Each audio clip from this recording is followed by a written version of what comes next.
vamos conversar aqui nessa noite sobre Jesus, o nosso divino amigo. Na realidade, quando a gente pensa na palestra de abertura do mês de dezembro, a gente se alegra ainda mais, porque sabemos que é o mês que lembramos daquele que nos traz tantos presentes. Esperamos pela noite natalina com ansiedade. E a gente não está falando desse doce velhinho aqui, não. Na realidade, nós estamos falando do nosso Mestre Jesus, que de fato deveria ser o foco dessa época do Natal. Refletindo sobre o tema divino amigo, sendo ele nosso divino amigo, nós começamos com a seguinte pergunta: qual é a nossa relação com Jesus? Acreditamos mesmo que ele é o nosso amigo? Que podemos contar com ele nas horas mais difíceis da nossa vida? Acreditamos de fato que ele nos ama tão profundamente? Ou às vezes questionamos? São perguntas que a gente faz porque somente em pensar nele ou quando oramos pedindo a sua assistência nas horas mais angustiantes da nossa alma, muitas vezes nós nos emocionamos. Quando assistimos algum vídeo que fala de Jesus e toca profundamente o nosso ser, começamos a questionar quem é esse ser que nos toca tão profundamente. O amor de Jesus é tão profundo, a sua amizade por nós, que ele foi capaz de dizer, nos chamando carinhosamente de rebanho, de ovelhas, que o homem dentro de vós, tendo 100 ovelhas e perdendo uma delas, não a deixa no deserto as 99 e vai atrás da perdida até que venha a achá-la. Aqui a gente já começa a ver o profundo compromisso de Jesus para cada um de nós. Porque na realidade, quando refletimos sobre Jesus, de cara sabemos que ele nos conhece a cada um de nós.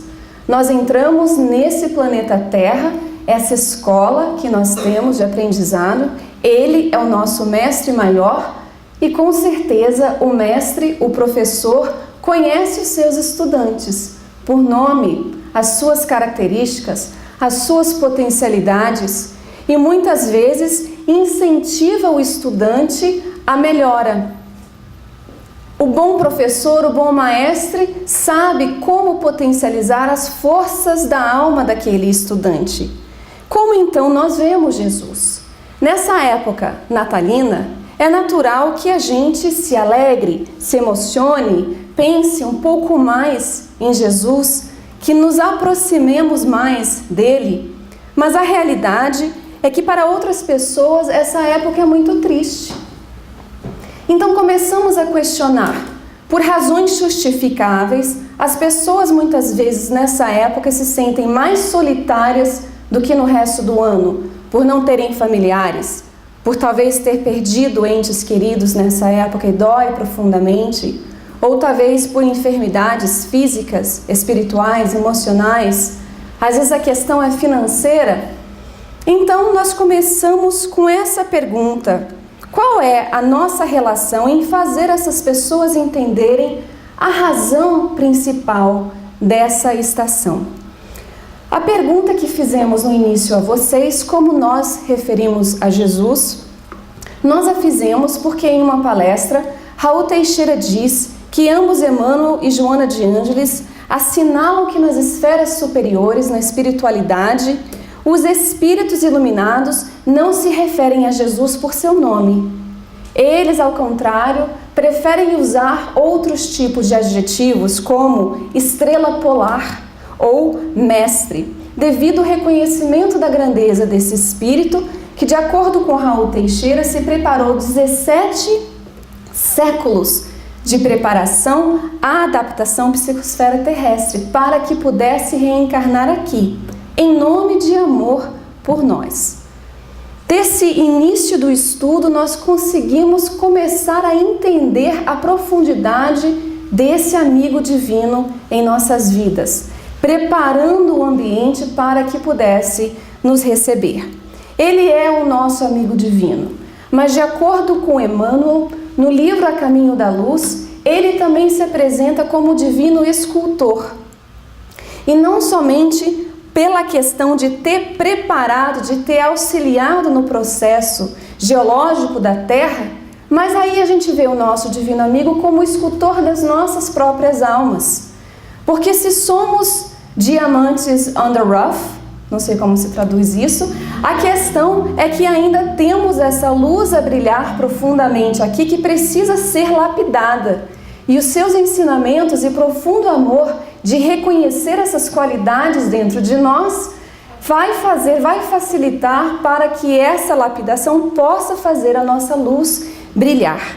Então começamos aqui no livro A Caminho da Luz, que diz: rezam as tradições do mundo espiritual que na direção de todos os fenômenos do nosso sistema existe uma comunidade de espíritos puros e eleitos pelo Senhor Supremo do Universo, em cujas mãos se conservam as rédeas diretoras da vida de todas as coletividades planetárias.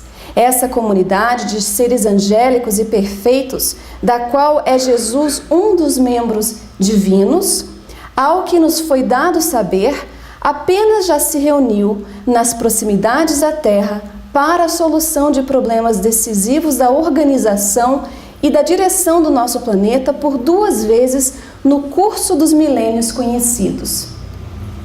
Então daqui, a razão que nós trouxemos esse parágrafo, esse texto do livro, é para a gente entender toda a preparação que foi feita para nos receber. O carinho, a dedicação, o amor que esses seres angélicos colocaram, especialmente Jesus, para que nós pudéssemos estar aqui hoje. Mais uma vez, porque acreditamos na reencarnação. Nessa escola, não passamos de ano ainda, então voltamos para assimilar os ensinamentos. Então, a primeira vez foi, como eles dizem, quando esses seres angélicos trabalharam na formação do nosso planeta, fazendo a escultura geológica. E a segunda, quando Jesus voltou à face da Terra para trazer à humanidade a lição do seu evangelho de amor. Essa lição que ficaria conosco para toda a eternidade. Jesus, de início, ele se apresentou à humanidade nos chamando de amigos. Aqui está a passagem. Já não vos chamo servos, porque o servo não sabe o que faz o Senhor. Tenho-vos chamado amigos, porque tudo o que ouvi do meu Pai vos tenho revelado. Como é profundo a gente ver essa frase que encontramos aqui em João, no capítulo 15, versículo 15. Sendo assim, apresentado como nosso amigo, como ele diz, nós vamos fazer o nosso estudo num bate-papo, narrando alguns episódios que achamos importante para ter uma visão não somente do mestre por excelência, o nosso divino mestre, que será apresentado na realidade na nossa semana de encerramentos das atividades do Conchas, mas veremos ele como o verdadeiro amigo. Nós, então, vamos começar com a belíssima lição, aonde Jesus se mostra como verdadeiro amigo e nos dá a lição através de uma ação com os discípulos para nos mostrar que o verdadeiro amigo pode servir ao outro sem constrangimento, sem humilhação e sem bajulação. Então, era uma noite que todos já conhecem, aquela noite que Jesus dividiu o pão e o vinho, em que ele conversava com os seus discípulos, avisando a eles que estava próximo do momento em que eles se separariam. Jesus então começa a explicar aos discípulos sobre o reino de Deus, sobre a necessidade do trabalho constante, sobre a questão da reforma íntima. E ele então fazia isso no movimento de repartir o pão e o vinho entre os seus discípulos. E ele dizia o seguinte: Todos os que partilharem conosco, através do tempo, desse pão eterno e desse vinho sagrado da alma, terão o espírito fecundado pela luz gloriosa do reino de Deus, que representa o objetivo santo dos nossos destinos. Os discípulos, maravilhados com o que ele dizia e sem entender ainda mais claramente o profundo recado desse reino de Deus, começaram a discutir entre eles, enquanto Jesus conversava com João, sobre as suas aspirações e conquistas do futuro. Quem entre eles seria o maior nesse reino de Deus? É interessante essa pergunta, né? Porque a gente às vezes tem um amigo que a gente ama tanto e a gente quer saber, né? De quem que ele gosta mais. Quem que será que a Suzana gosta mais? De mim ou do Marcelo? É da Cláudia, ela tá assim. Então é muito natural, através da infância, da infantilidade espiritual dos discípulos, estarem tendo essa conversa. Era isso que Jesus escutava enquanto conversava com João. Ele então decide se levantar calmamente, chamando a atenção dos discípulos, porque ele começa a agir à moda dos escravos mais íntimos a serviço dos seus senhores. E é aí, nessa lição, que Jesus passa então a lavar os pés dos discípulos, um por um. Eles não entenderam aquela reação do Cristo. E ele então, como um divino amigo, se coloca a explicar. Vós me chamais mestre e senhor, e dizeis bem, porque eu o sou. Se eu, senhor e mestre, vos lavo os pés, deveis igualmente lavar os pés um dos outros no caminho da vida. Porque no reino do bem e da verdade, o maior será sempre aquele que se fez, sinceramente, o menor de todos. Lavar os pés um dos outros no caminho da vida.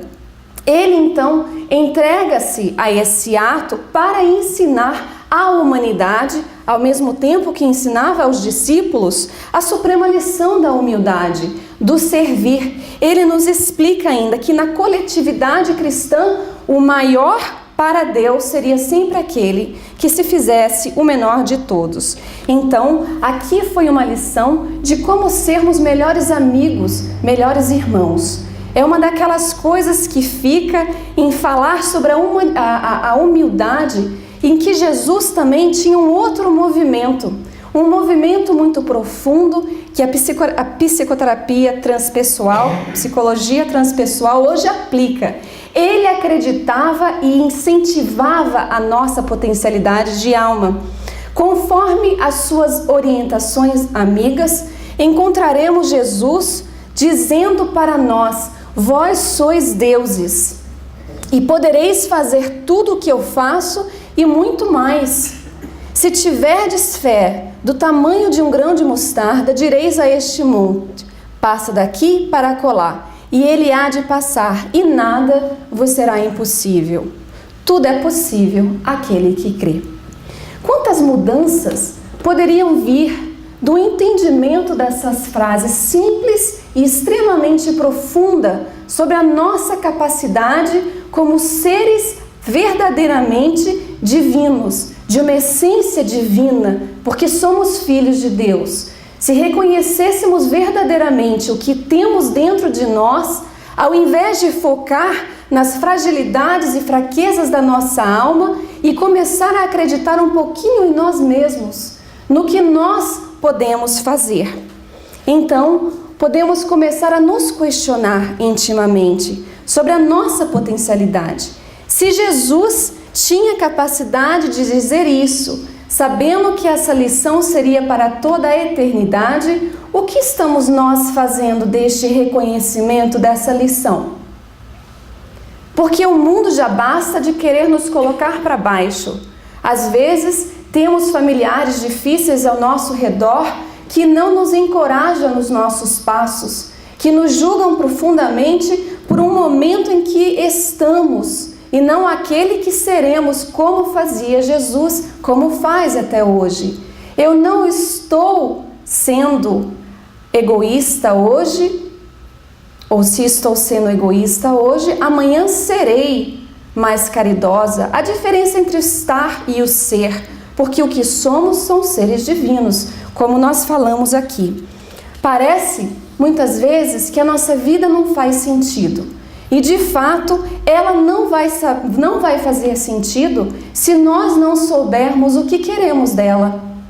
Como nós buscamos a força para realizar as conquistas da nossa alma. Se o mundo tira o tempo, e muitas vezes nós fazemos esse trabalho de nos colocar para baixo, nós deveríamos, especialmente quem está aqui dentro, reconhecer que os Espíritos nos inspiram para ir adiante. A marcha contínua do Espírito imortal. Então, vem a lembrança daquele ser que reconheceu a mensagem daquele que é o caminho, a verdade e a vida. Quando ele se colocou numa posição de humildade, mas acreditando na sua potencialidade, e ele fez a pergunta: Senhor, o que queres que eu faça? Quem fez essa pergunta? Paulo. O que queres que eu faça? Se colocando ali, doando a sua vida a trabalho do próximo, ele entendeu a lição. Então, a verdade é que Jesus, como ele é o nosso amigo, ele vai nos apontar a todos, absolutamente todos, que uma vez que nós reconhecemos que existe dentro de cada um de nós uma partícula da divindade do Criador, nós seremos capazes de fazer verdadeiras, belas criações ao nosso redor. As realizações da alma. É Ele que nos chama a atenção também de que nós temos que nos dar o devido valor, de que temos que nos valorizar. Enquanto existe no mundo externo aqueles que não nos dão o nosso valor, às vezes no mundo interno também nós não fazemos isso, Ele vem e nos ilumina e diz: tudo é possível àquele que crê. Em que cremos? Aí está a pergunta. E de repente a gente passa a acreditar que nós temos a capacidade de fazer coisas belíssimas se redirecionarmos os nossos pensamentos, os nossos sentimentos e até mesmo os nossos passos. É essa terapia transpessoal que faz com que o ser, através desse amigo, possa aplicar dentro do seu próprio coração a autoaceitação. Quantos de nós seguimos infelizes por não aceitarmos como estamos nesse momento? Ou então a autoestima, a alta confiança de às vezes nos julgarem incapazes de sermos felizes e buscar o nosso aprimoramento moral e espiritual. A autovalorização e o autorrespeito também. Começar a acreditar em nós como ele acreditou e ainda assim acredita. Ele, nesse processo de fazer com que a gente se aceite, se valorize, se respeite e acredite nas nossas potencialidades da alma, ele também faz uma coisa muito profunda. Porque nós vamos ver, quando Jesus conversa com Maria de Magdala e ela errava pelo mundo, quem aqui já leu A Boa Nova ou Primícias do Reino, é um texto belíssimo, e ela dizia para Jesus que o seu coração era sedento de amor, ela tinha sede de amor verdadeiro, e Jesus então a instrui dizendo que o amor não se encontrava nas ilusões do mundo, mas sim no serviço ao próximo. Ele então convida ela, sem apontar os erros, mas redirecionando-a a acreditar que ela poderia ter uma vida de dedicação tanto para ela quanto para o seu próximo. A questão da valorização que Jesus lhe dá é tão profunda que ele faz o convite dela ser mãe em humanidade. Ela não podia ter filhos. E ele então pergunta para ela: qual que é a melhor mãe? É aquela que tem os filhos do seu próprio ventre ou aquelas que adotam os órfãos da humanidade? E a lição é muito profunda, porque mostra Jesus numa posição de capacitação do ser. Será que Maria de Magdala teria tido o êxito que ela teve no final da sua vida sem aquele encontro inesquecível com o Mestre, em que ele aponta o caminho a seguir? é porque ele aponta a questão da confiança e da serenidade. E isso aqui é muito importante na presença de um amigo. Jesus, como nós sabemos, teve a sua vinda anunciada com a boa nova de alegrias. E isso a gente sabe. Mas ele exemplificou a questão diferente de como encarar o sofrimento. Muitas vezes nós buscamos nos amigos o consolo para os nossos sofrimentos. E Jesus então aponta a mensagem que ele traz da boa nova, da alegria, de facilitar, de tornar mais leve os fardos da vida, não isenta nenhum ser humano no planeta de provas e expiações de sofrimento. Mas ele explica a questão do bem sofrer. Na realidade, o Consolador prometido por Jesus, que é o Espiritismo, vem trazer essa lição para a gente. Quando Cristo disse: "Bem-aventurados os aflitos, porque deles é o reino dos céus", não se referia aos sofredores em geral, porque todos os que estão neste mundo sofrem, quer esteja num trono ou na miséria. Mas poucos sofrem bem. Então, a gente vai ver que nós somos ainda aqueles discípulos que não compreendiam muito bem a mensagem sublime do Divino Amigo. É por isso, então, que nós trouxemos a lição da explanação aqui das bem-aventurados que têm a oportunidade de provar no seu sofrimento a sua fé, a sua firmeza, a sua perseverança e submissão à vontade de Deus, porque terão centuplicado as alegrias que lhes faltam na terra, e após o trabalho virá o repouso. Mas para isso, é preciso que a gente tenha uma visão de que somos seres eternos, de que temos uma vida futura, de que essa é temporária. Então, uma vez que nós começamos a acreditar nisso, com o Consolador prometido a nos oferecer, através de uma religião, através de uma ciência, mas também através de uma filosofia que oferece o entendimento da dor, de uma maneira lógica, nos mostrando que tem uma razão pelo sofrimento que hoje passamos. Sejam eles sofrimentos causados em vidas passadas, sejam eles aqueles que nós mesmos, muitas vezes, não sabemos utilizar aqui na Terra, causando mais sofrimentos ainda. Francisco de Assis entendeu a mensagem do bem sofrer, porque como ele é verdadeiro cristão, ele então diz: "Onde houver tristeza, que eu leve alegrias". Embora ele sofria, ele entendeu que se colocar numa posição cristã era esquecer do seu sofrimento, proporcionando alegria aos outros para que ele pudesse se realizar. E isso funciona, porque muitas vezes quando estamos passando por uma situação dolorosa e nos prestamos a serviço dos outros, nós melhoramos por dentro também. E isso a gente consegue entender quem já fez isso. Então, especialmente nessa época natalina, nessa época em que as pessoas podem às vezes estar se encontrando tristes, solitárias, depressivas, que nós podemos fazer o que Francisco de Assis fez. Aonde houver tristeza, que nós possamos levar a alegria. Quando Jesus convidou os seus 12 amigos para servir com ele, ele na realidade continua com um convite a nós. Que bom que os discípulos eram pessoas comuns como nós. Pedro era duro, tinha todos os outros que tinham as suas fragilidades, mas também que tinham grandes potencialidades da alma. É assim que Jesus nos vê também. Então, é a proposta de que nós possamos levar também o consolo para a humanidade, pregando o entendimento que nós hoje sabemos para sanar o sofrimento daqueles que nos rodeiam. Então, a gente agora vai falar do episódio onde Jesus entende com a sua compaixão e profundo entendimento de que ainda somos verdadeiramente crianças espiritualmente falando e não entendemos a questão do perdão. Somos birrentos, né? Como é que fala? Birrentos às vezes, né?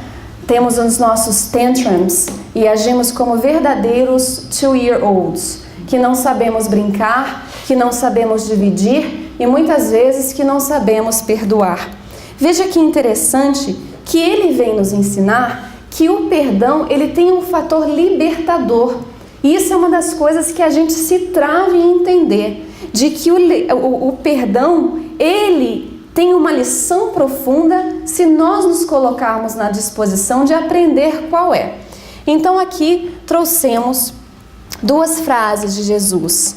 Meu Pai não quer que a morte do ímpio, mas a eliminação da impiedade. O homem bom retira o bem do bom tesouro que carrega no coração, ensinando-nos que nós temos a capacidade de ver coisas boas nas pessoas que estão ao nosso redor, para facilitar a questão do perdão.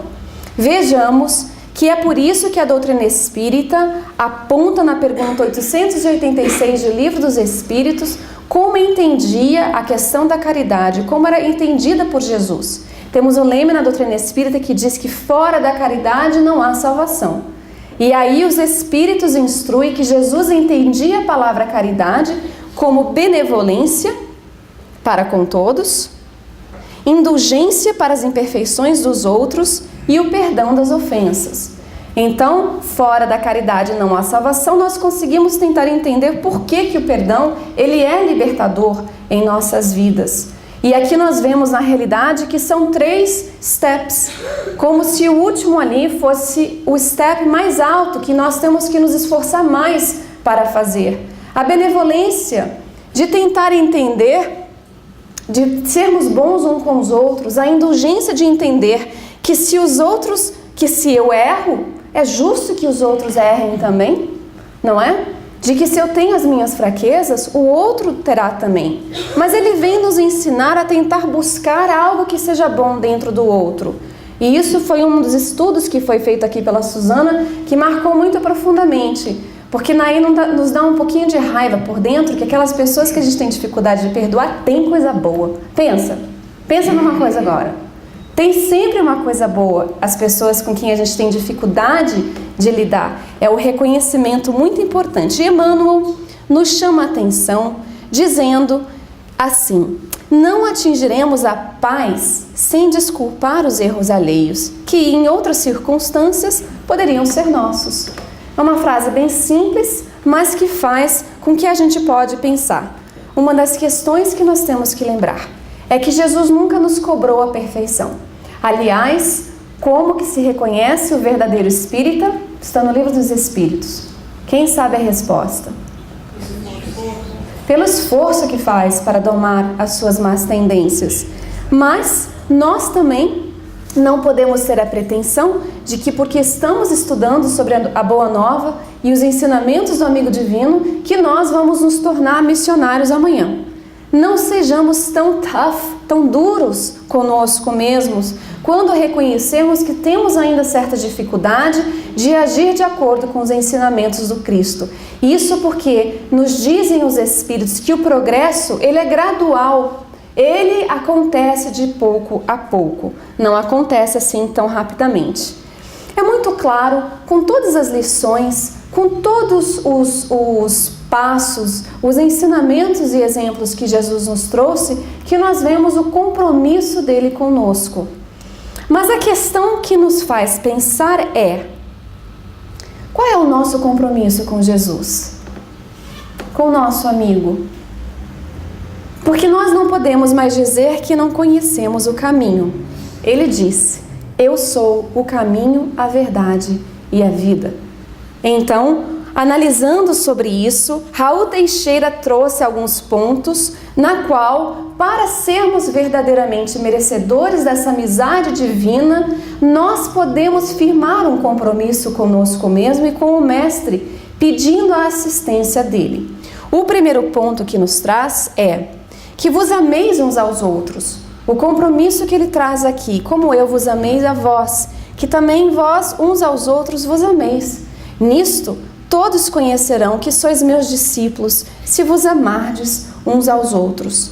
Emmanuel dirá que para encontrarmos dentro de nós mesmos os elementos esclarecedores de qualquer dúvida quanto à questão da qualidade fraternal e excelente do ato que pretendamos realizar nas lutas cotidianas da vida, de relação, nós somos compelidos a recordar essa questão aqui.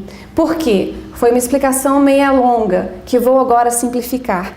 Ele diz que, como discípulos de Jesus, todos os nossos atos devem ser medidos, ou seja, nós temos que considerar: estaríamos nós satisfeitos em recebendo de um irmão nosso em humanidade, na mesma qualidade, na mesma intensidade e modalidade com que pretendemos cometer o ato, seja ele bom ou ruim?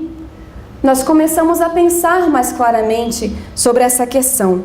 Ele diz então que, se nós fôssemos capazes de praticar isso aqui, o nosso mundo atual estaria numa condição muito melhor. Ide e pregai é um outro convite que Jesus fez e um outro ponto de compromisso que nós podemos fazer aqui. Porque se a doutrina espírita nos faz tão bem, e como diz Emmanuel, a maior caridade que nós podemos fazer é divulgá-la, nós temos que aprender a divulgá-la com discernimento, com sentimento sincero, mas sem fanatismo e sem imposição. Não tem nada mais chato do que alguém tentar nos converter. Então, a doutrina espírita, no ide e pregai, é na maneira em que a gente vive. De repente, a pessoa diz assim: como que aquele indivíduo suportou a dor de perder um ente querido? E nós o admiramos, porque ele coloca em ação viva os exemplos do Senhor. Ele entende da imortalidade da vida, e isso lhe traz o conforto e a alegria do bem viver e de seguir.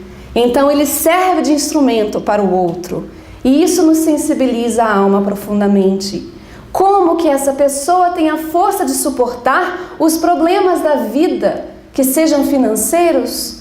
E nós então começamos a ver que a fé dela, a convicção que vem, é algo que ela exterioriza, porque já internalizou os ensinamentos. Então, nós agimos como o Mestre agiu, exemplificando: ide e pregai. Reconciliai-vos com os vossos adversários, enquanto estiverdes a caminho com ele. A questão aqui é da reencarnação. Coloquei uma foto leve para a gente poder nos ver nesse quadro, né? Quem de nós é o gato e o squirrel ali, né?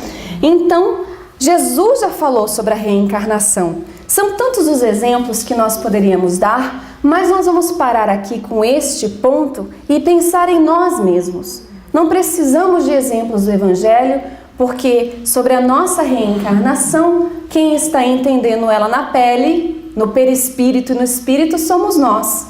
Então, quando Jesus aconselhava, como bom amigo que ele era, a nos reconciliar com os nossos adversários, enquanto nós estamos a caminho com ele, ou seja, enquanto estamos encarnados aqui, ele não queria que nós apenas evitássemos discórdias, mas que trabalhássemos em transformar a questão que nos fez caminhar juntos de novo.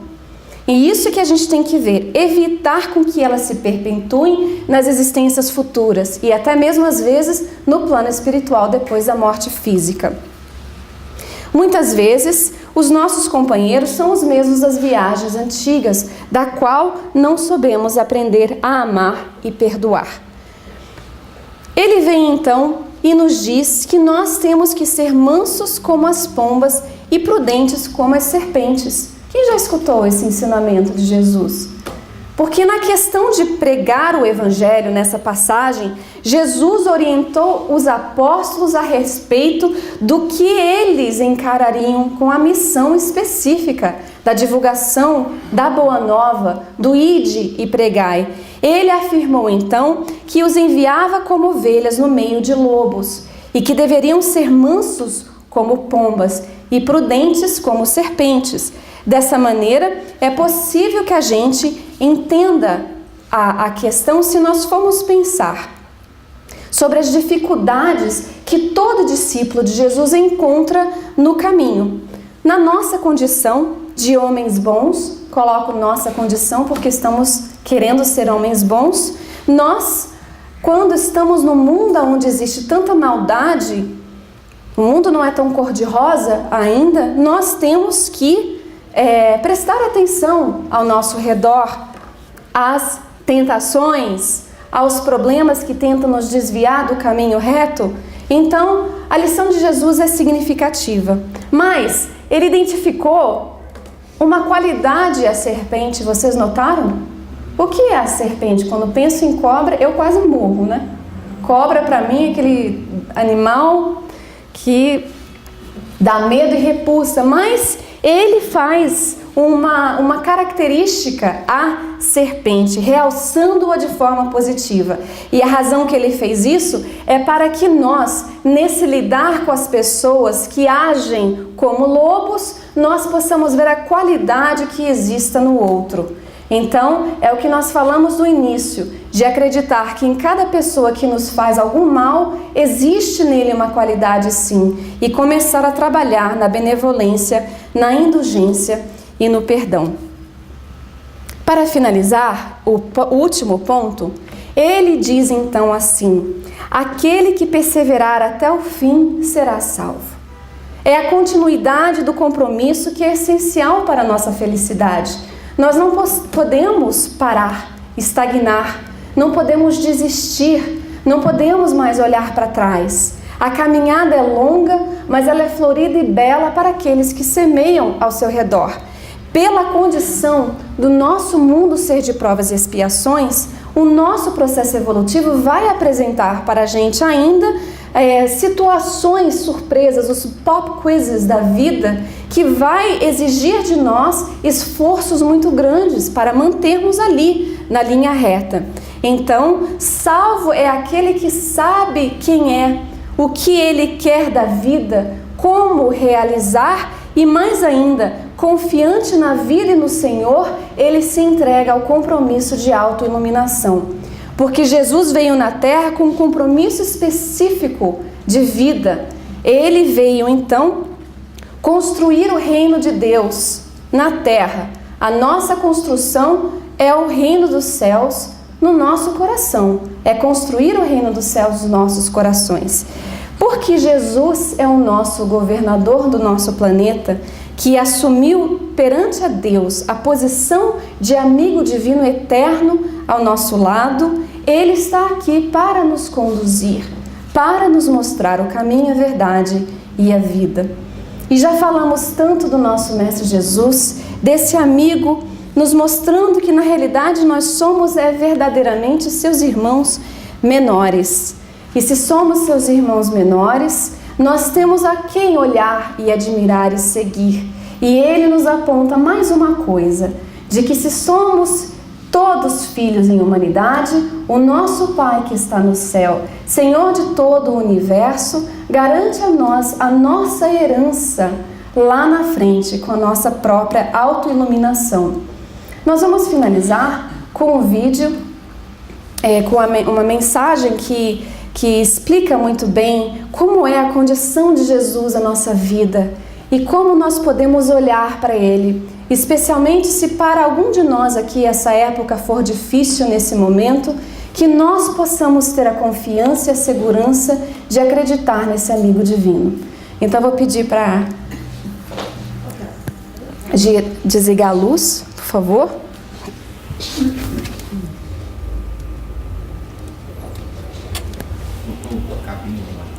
Botei, amor. Epa.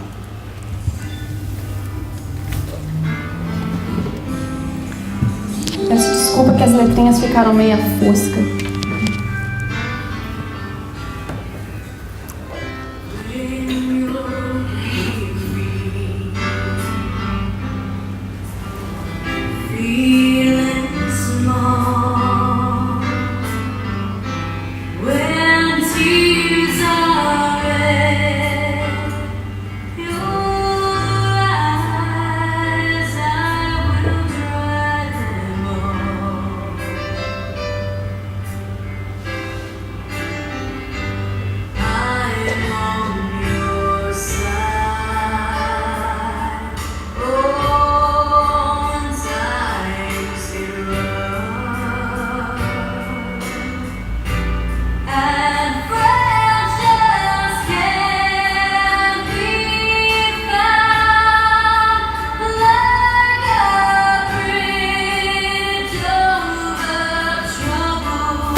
Opa.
Que a paz de Jesus nos envolva sempre.